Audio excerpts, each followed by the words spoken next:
नमस्कार, स्वागत है आप सभी का हमारी इस खास पेशकश में। मैं हूं आपके साथ मनु तेवतिया। देश कोरोना के खिलाफ जंग लड़ रहा है। मरीज सांसों के लिए संघर्ष कर रहे हैं, लेकिन कुछ इंसानियत के दुश्मन इस महामारी को भी कमाई का जरिया बना चुके हैं। जिसकी सांस ज्यादा टूट रही है, उससे उतने ही ज्यादा पैसे लिए जा रहे हैं, कभी ऑक्सीजन के नाम पर तो कभी इंजेक्शन के नाम पर। ऐसे लोगों के सताए लोग अब सामने आ रहे हैं और न्यूज़ 18 से अपना दर्द साझा कर रहे हैं।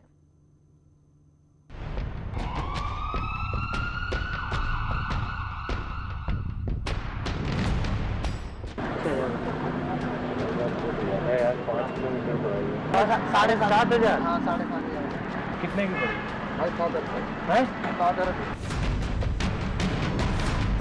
कोरोना काल के गिद्ध हुए बेनकाब।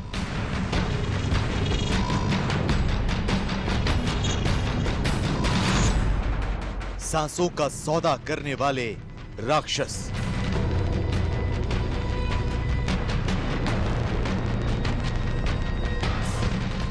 कोरोना के संकट काल से उबरने के लिए जब पूरा देश जंग लड़ रहा है, तो कुछ लोग ऐसे भी हैं जो पैसों की खातिर अपने पेशे से खिलवाड़ कर रहे हैं। कोई ऑक्सीजन सिलेंडर ऊंची कीमत पर बेच रहा है, कोई रेमडेसिविर इंजेक्शन की कालाबाजारी कर रहा है, कोई दवाइयां जमा कर रहा है, तो कोई एम्बुलेंस से अस्पताल पहुंचाने के एवज में मुंह मांगी रकम वसूल रहा है।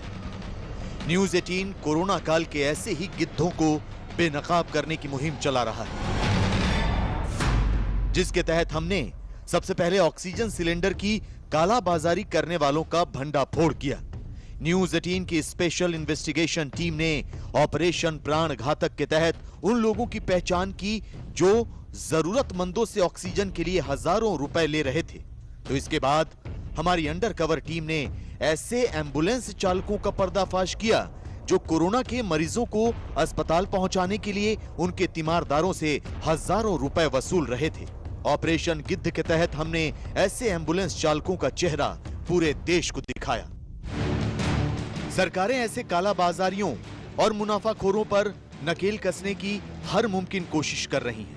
पुलिस प्रशासन हमारे बीच मौजूद इंसानियत के इन दुश्मनों के खिलाफ कार्रवाई भी कर रही है, लेकिन इस आफतकाल को कमाई का अवसर मानने वाले अब भी बाज नहीं आ रहे।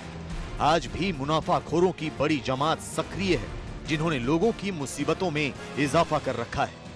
ऐसे ही लोगों की पहचान करने और कोरोना से लाचार लोगों की परेशानियों को जानने के लिए हमारे रिपोर्टर विक्रांत यादव पहुंचे दिल्ली के भागीरथ पैलेस। दिल्ली में बड़ी संख्या में लोग दवाइयों, सर्जिकल इक्विपमेंट, ऑक्सीजन कंसंट्रेटर, इन सब चीज़ों के लिए परेशान हो रहे हैं। क्या स्थिति है जानने के लिए दिल्ली की सबसे बड़ी होलसेल मार्केट भागीरथ पैलेस में हम पहुंचे हैं और देखते हैं यहाँ पर लोगों का क्या हाल है, किस तरीके की भीड़ है। आप देख सकते हैं माहौल किस तरीके का। आमतौर पर रूटीन के दिनों में तो ये सब दुकानें खुली होती थी और काफ़ी यहाँ पर भीड़ भाड़ होती थी, लेकिन मार्केट के अंदर कैसी स्थिति है ये जानने के लिए चलते हैं बाजार के अंदर। दिल्ली के व्यस्ततम बाजारों में से एक भागीरथ पैलेस में भीड़ भाड़ तो बहुत कम थी, लेकिन एक दुकान पर लोगों की लंबी कतार लगी हुई थी। पूछताछ करने पर पता चला कि इस दुकान में ऑक्सीजन सिलेंडर में लगने वाला फ्लो मीटर मिल रहा है। फ्लो मीटर के जरिए ऑक्सीजन सिलेंडर से मरीजों तक ऑक्सीजन पहुंचता है। लिहाजा दिल्ली में इसकी डिमांड बहुत बढ़ गई है और कुछ दुकानदार 1,000 से 1,200 रुपए तक वाले फ्लो मीटर के लिए ग्राहकों से 6,000 रुपए वसूल रहे हैं। तो दिखाऊं कि फ्लो मीटर, क्योंकि ऑक्सीजन की आजकल लोगों में कमी आ रही है, ऑक्सीजन के लोग घरों में भी इंतजाम कर रहे हैं, तो फ्लो मीटर खरीदने के लिए किस कदर लाइन लगी हुई है आप देख सकते हैं कि बड़ी संख्या में लोग दुकानों के बाहर खड़े हुए हैं फ्लो मीटर खरीदने के लिए। और इन लोगों का कहना है कि फ्लो मीटर, और यहाँ पर बाकायदा 8 बजे 9 बजे से लाइन लग रही है फ्लो मीटर लेने के लिए, और लोग कह रहे हैं कि उसके बावजूद यहाँ पर मिल नहीं पा रहा है। कुछ लोगों से बात भी करते हैं। आप भी फ्लो मीटर खरीदने के लिए आए थे? जी, फ्लो मीटर खरीदने के लिए आए थे। यहाँ पे कुछ दुकानदार है सही रेट में दे रहे हैं, एक दुकानदार है वो 5-5 हज़ार रुपए का ब्लैक कर रहा है खुद में। और कितनी उसकी कीमत है?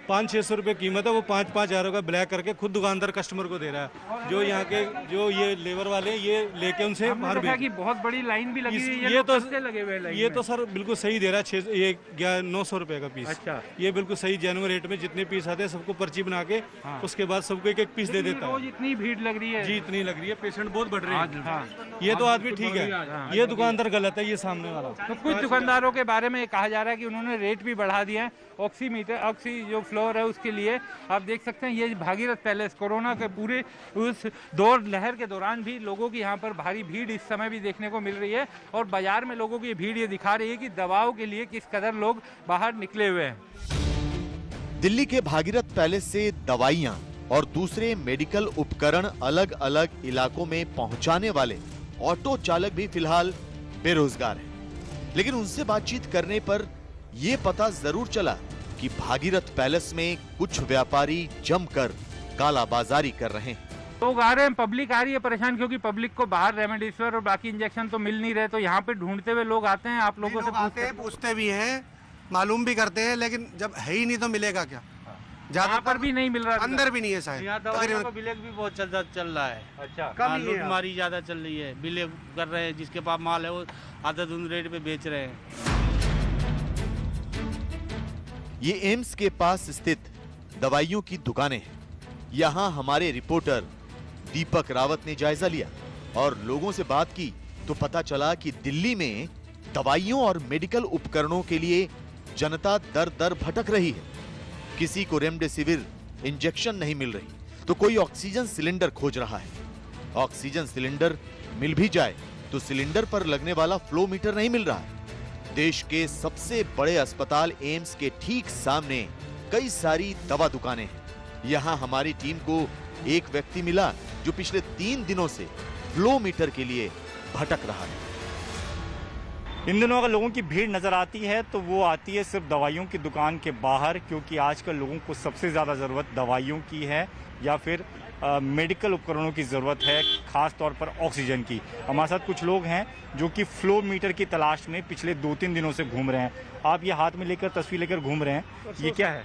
फ्लो मीटर है, परसों से ढूंढे मिल नहीं रहा है। ब्लैक में पूरा मशीन खरीदा था, आधा सामान मिला 4500 रुपए का, जो अमूमन आता है 22-23 रुपए, 4500 रुपए मिला, उसमें भी आधा सामान मिला है। ना ये फिल्टर मिला है, ना उसका पाइप वगैरह कुछ भी नहीं मिला। जहाँ भी जाते हैं सब मना कर देते हैं, है नहीं है नहीं है नहीं। नया खरीदो, अलग से ब्लैक से खरीदो, 10,000-12,000 का है। बताइए कहाँ तक क्या करें, बड़ा परेशान है। ब्लैक में 10-15 हज़ार का मांग, 10-15 हज़ार रुपये बता रहे हैं मिलेगा। सिलेंडर मिल गया आपको? सिलेंडर हमें मिल गया किसी तरीके से, किसी ने दे दिया। वो भी ब्लैक में लिया है? नहीं, किसी सज्जन ने दे दिया हमें वो। अच्छा, हाँ, मदद के तौर पे। किसी काम का नहीं, अगर ये नहीं मिलेगा तो बिल्कुल ऐसे ही रखा हुआ, परसों भरवा के लाए, ऐसे ही रखा हुआ। पेशेंट हमारा परेशान, उसका जो है ऑक्सीजन लेवल 82 है और हम उसे दे नहीं पा रहे हैं ऑक्सीजन। हम इतने परेशान है, रोजे में सब जगह भागते फिर रहे हैं, कहीं कुछ नहीं मिल रहा। परेशानी बहुत ज़्यादा परेशान। कहाँ घूम लिए आप? अभी हम पुरानी दिल्ली तुर्कमान गेट पे होके आए हैं, अपना इधर लाजपत नगर भी गए, कितनी जगह हुई है, कहीं नहीं मिल रहा है। कितनी परेशानी हो रही है सर इन सब चीज़ों के लिए? भाई काफ़ी परेशानी है। पिछले 4-5 दिनों से हम लोग रात दिन घूम रहे हैं। सिलेंडर भी हमने रात के 12 बजे जाके इंतजाम करा, 2 दिन भाग दौड़ करने के बाद। और ऑक्सीजन भी हमें 4-5 दिन लगे अरेंज करने में, ढूंढते रहे पूरी दिल्ली में कहाँ मिल रहा है, कहाँ से अरेंज हो सकता है। बड़ी मुश्किल से मिला जाए। दवाइयाँ भी मिलने में मुश्किल हो रही है? दवाइयाँ अभी तो यहाँ पता करी, हमें जो दवाई चाहिए थी उन्होंने मना कर दिया, दवाई है नहीं। दवाई के लिए मना कर रहे हैं? हाँ, दवाई भी मना कर रहे हैं। कोरोना का प्रचंड रूप देखने के बाद मुंबई में फिलहाल इसकी रफ्तार थोड़ी धीमी हुई है। शहर में 45 दिन बाद पॉजिटिविटी रेट सिंगल डिजिट में आ गया है। बीएमसी के अधिकारियों के मुताबिक शहर में कोरोना पॉजिटिविटी रेट शुक्रवार को 9.94% पर पहुंच गया। हालांकि इसमें बदलाव भी आ सकता है, लेकिन पॉजिटिविटी रेट का कम होना मुंबई के लिए फिलहाल राहत भरी खबर जरूर है। हालांकि दिल्ली और देश के दूसरे इलाकों की ही तरह मुंबई में भी कोरोना के इलाज में जरूरी दवाइयों और इंजेक्शन की कालाबाजारी हो रही है। यहां भी ऑक्सीजन सिलेंडर के लिए लोगों को जूझना पड़ रहा है। लिहाजा हमारे रिपोर्टर मुंबई के बीकेसी कोविड सेंटर पहुंचे और वहां मौजूद लोगों से बात की तो एक और हैरान करने वाला सच सामने आया। सबसे बड़ा कोविड सेंटर है, लोगों को बेड्स नहीं मिल रहे हैं, वेंटिलेटर नहीं मिल रहा है, क्या कहेंगे?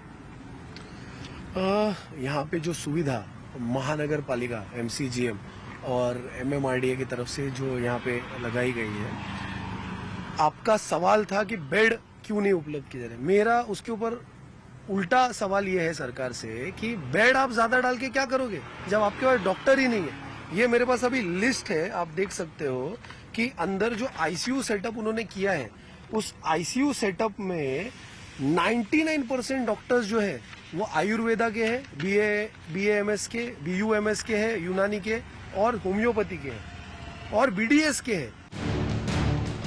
मुंबई के सबसे बड़े BKC कोविड सेंटर के बाहर कुछ और लोग भी मौजूद थे।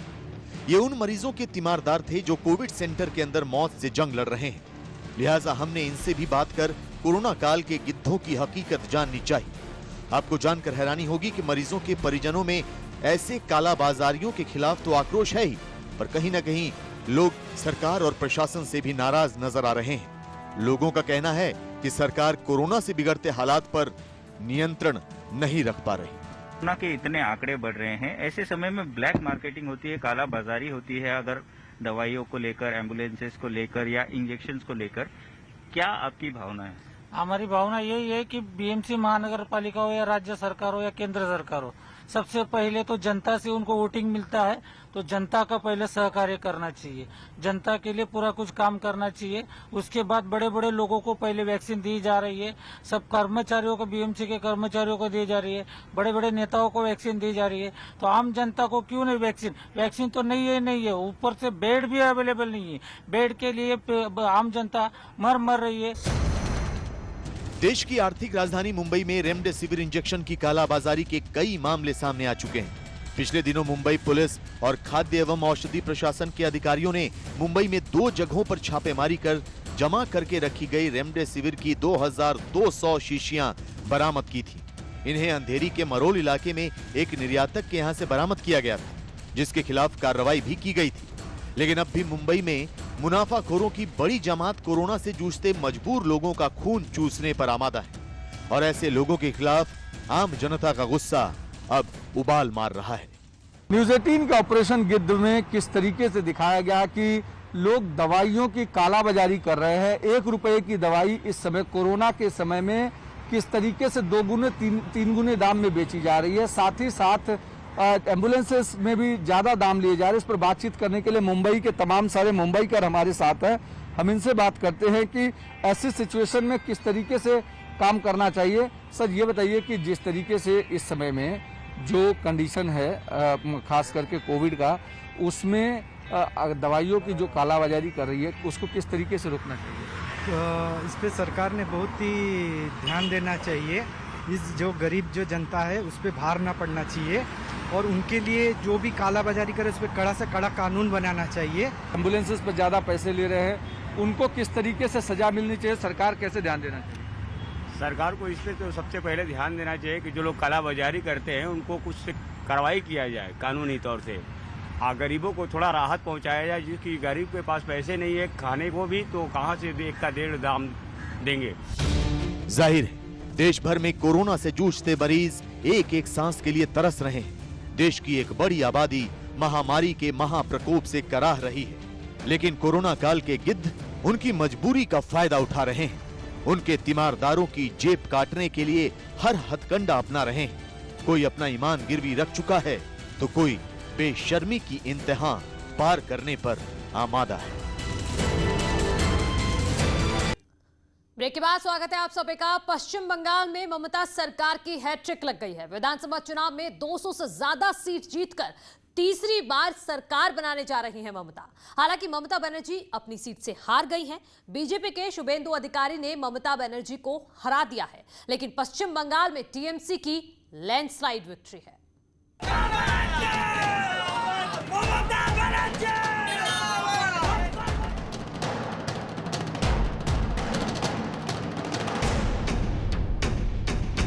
সকলে মাস্ক ইউজ করুন এবং কোভিডের জন্য আমাদের ফার্স্ট প্রায়োরিটি কোভিডের জন্য কাজ করা। ঠিক আছে, অনেক ধন্যবাদ, অনেক অভিনন্দন। टीएमसी कार्यकर्ताओं का ये जश्न बता रहा है कि ममता के लिए इस जीत के क्या मायने हैं। लगातार 10 साल सत्ता में रहने के बाद जोरदार मुकाबला। बीजेपी पूरी ताकत के साथ चुनौती दे रही थी। टीएमसी के कई दिग्गज चुनाव से पहले दीदी का साथ छोड़कर बीजेपी के खेमे में चले गए। इसके बावजूद बंगाल में ममता बनर्जी ने जीत की हैट्रिक लगा दी। बीजेपी डबल डिजिट में सिमट गई। कांग्रेस लेफ्ट गठबंधन का सुपड़ा साफ हो गया। ओवैसी और परिजादा अब्बास सिद्दीकी के वोटों का सारा समीकरण बिखर गया। It's okay that we have faced the horrible situation, we have faced the horror of the election commission, but ultimately I will go to constitution bench because whatever they have done for this time in Bengal, the bias in the bias way, if you tolerate like this, then India there will be no democracy. बहुत बड़ा खेला होगा उधर। तो क्या कहना चाहेंगे जिस तरह से ये अभी बहुत बधाई दे रहा है नेशनल लेवल पर ममता बनर्जी को। मोदी और अमित शाह को पदत्याग करना चाहिए, उसको रिजाइन करना चाहिए, क्योंकि बंगाल को जनता बोल दिया हम लोग ये सारा दिन जय श्री राम और 900 रुपया गैस का दाम ये सब हम मानते नहीं। इधर में दंगा फसाद नहीं चलेगा। नतीजे बता रहे हैं कि पूरी ताकत लगाने के बावजूद बीजेपी ममता बनर्जी को नुकसान नहीं पहुंचा पाई। हालांकि इसमें कोई दो राय नहीं है कि पिछले विधानसभा चुनाव के मुकाबले बीजेपी ने इस बार अपनी जमीन काफी मजबूत की है, क्योंकि 2016 के विधानसभा चुनाव में बीजेपी सिर्फ 3 सीट जीत पाई थी। लेकिन बंगाल में सबसे बड़ा नुकसान लेफ्ट को हुआ है, क्योंकि लेफ्ट को 70 से ज्यादा मौजूदा सीट गंवानी पड़ी है। मुख्यमंत्री को हराने के लिए केंद्र के शीर्ष नेता, देश के प्रधानमंत्री, देश के गृह मंत्री, देश के कारोबार को देखने की जगह उनको हराने के पीछे लगे और उस माध्यम से पूरे देश में जिस तरह से कोरोना का फैलाव हुआ। कहा जा रहा है कि बंगाल में बाहरी का मुद्दा और बंगाल अस्मिता का दाव पूरी तरह से ममता बनर्जी के पक्ष में रहा। ये भी कहा जा रहा है कि ममता बनर्जी पर धुआंधार हमला बीजेपी के लिए उल्टा पड़ गया। हालांकि असम में बीजेपी अपनी सत्ता बचाने में कामयाब रही। फिलहाल मेरे साथ इस बुलेटिन में इतना ही। आगे भी खबरें लगातार जारी।